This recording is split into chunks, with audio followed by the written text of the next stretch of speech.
Hello friends, welcome to my channel Reena kitchen recipe. तो अगर आपकी कोई मन्नत पूरी ना हो रही हो या फिर तमाम प्रयासों के बावजूद आपको करियर में सफलता ना मिल रही हो या व्यक्तिगत जीवन में परेशानी चल रही हो, तो मसलन कोई भी दिक्कत हो, तो परेशानी होने के बजाय अब की सावन सोमवार का व्रत करके यह बताई गई व्रत कथा का पाठ करें।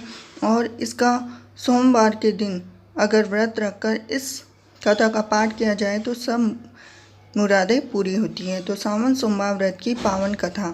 एक साहूकार था जो भगवान शिव का अनन्य भक्त था। उसके पास धन धान्य किसी भी चीज़ की कमी नहीं थी, लेकिन उसकी कोई संतान नहीं थी। वह इसी कामना को लेकर रोज शिव जी के मंदिर जाकर दीपक जलाता था। उसके इस भक्तिभाव को देखकर एक दिन माता पार्वती ने शिव जी से कहा कि प्रभु, यह साहूकार आपका अनन्य भक्त है, इसको किसी बात का कष्ट है तो आप उसको अवश्य दूर करना चाहिए। तो शिव जी बोले कि हे पार्वती, इस साहूकार के पास पुत्र नहीं है, यह इसी से दुखी रहता है। माता के कहने पर ही भोलेनाथ ने भी यह कार्य किया। माता पार्वती कहती कि हे ईश्वर, कृपा करके इसे पुत्र का वरदान दे दीजिए। और तब भोलेनाथ ने कहा कि हे पार्वती, साहूकार के भाग्य में पुत्र का योग नहीं है, ऐसे में अगर इसे पुत्र प्राप्ति का वरदान मिल भी गया हो तो वह केवल 12 वर्ष की आयु तक जीवित रहेगा।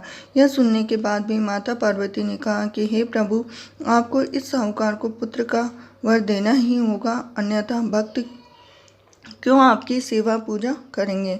माता के बार बार कहने से भोलेनाथ ने साहूकार को पुत्र का वरदान दिया, लेकिन यह भी कहा कि यह केवल 12 वर्ष तक ही जीवित रहेगा। सावन में 4 या 5 12 वर्ष की आयु की सीमा निर्धारित होने के बाद साहूकार ये सारी बातें सुन रहा था, इसीलिए उसे न तो खुशी हुई और न ही दुख। वह पहले की ही तरह भोलेनाथ की पूजा अर्चना करता रहा। उधर सेठानी गर्भवती हुई तो 9वें महीने में उसके सुंदर बालक की प्राप्ति हुई। परिवार में खूब हर्षोल्लास मनाया गया, लेकिन साहूकार पहले की ही तरह रहा। उसने बालक की 12 वर्ष की आयु का जिक्र किसी से भी नहीं किया। तब विवाह के बजाय बालक को भेजा काशी। जब बालक 11 वर्ष की आयु हो गई तो एक दिन साहूकार की सेठानी ने बालक के विवाह के लिए कहा, तो साहूकार ने कहा कि वह अभी बालक को पढ़ने के लिए काशी जी भेजेगा।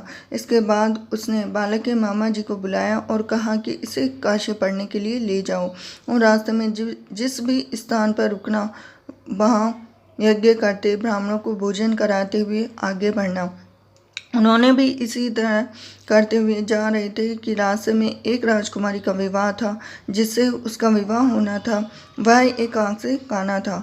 तो उसके पिता ने जब अति सुंदर साहूकार के बेटे को देखा तो उनके मन में आया कि क्यों न इसे ही घोड़ी पर बिठाकर शादी के सारे कार्य संपन्न करा लिए जाए। तो उन्होंने मामा से बात की और कहा कि इसके बदले में यह अथाह धन देंगे, तो वह भी राजी हो गया। साहूकार के बेटे का विवाह। इसके बाद साहूकार का बेटा विवाह की वेदी पर बैठा और जब विवाह कार्य संपन्न हो गए तो जाने से पहले उसने राजकुमारी की चुंदरी के पल्ले पर लिख दिया कि तेरा विवाह तो मेरे साथ हुआ है, लेकिन जिस राजकुमारी के साथ भेजेंगे वह तो एक आंख से काना है। तो इसके बाद वह अपने मामा के साथ काशी के लिए चला गया। उधर जब राजकुमारी ने अपनी चुनरी पर यह लिखा हुआ पाया तो उसने राजकुमार के साथ जाने से मना कर दिया। तो राजा ने अपनी पुत्री को बारात के साथ विदा नहीं किया और बारात वापस लौट गई। उधर मामा और भांजे काशी जी पहुंच गए। जब निकल गए भांजे के प्राण, तब एक दिन जब मामा ने यज्ञ रचा रखा था तो भांजा बहुत देर बाहर नहीं निकला। तो मामा ने अंदर जाकर देखा तो भांजे के प्राण निकल चुके थे। वह बहुत ही परेशान हुआ, लेकिन सोचा कि अभी रोना पीटना मचाए तो यज्ञ हो नहीं पाएगा।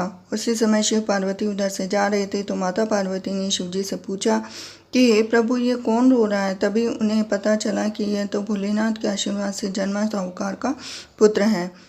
तो माता पार्वती कहती है कि हे स्वामी, इसे जीवित कर दें, अन्यथा रोते रोते इसके माता पिता के प्राण निकल जाएंगे। तब भोलेनाथ ने कहा कि हे पार्वती, इसकी आयु इतनी ही थी सो वह भोग चुका है। लेकिन माँ के बार बार आग्रह करने पर भोलेनाथ ने उसे जीवित कर दिया।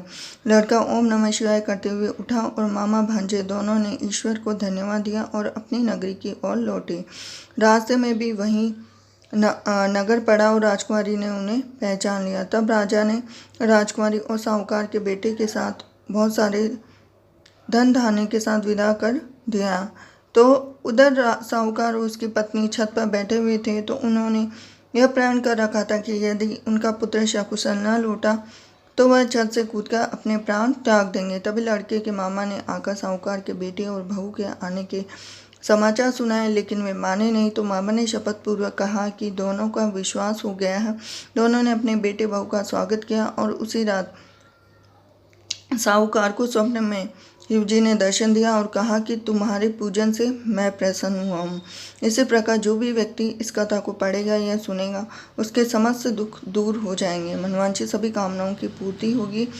इसी तरह से ये थी सावन के सोमवार की व्रत कथा। अगर आपको व्रत कथा का वीडियो पसंद आया हो तो वीडियो को लाइक कीजिए, चैनल को सब्सक्राइब कीजिए, बेल आइकन बटन दबा दीजिए और कहानी अधूरी हो तो पूरी करना, पूरी है हो तो इसका मान रखना। मिलती हूँ आपसे नेक्स्ट वीडियो में। जय शिव शंकर।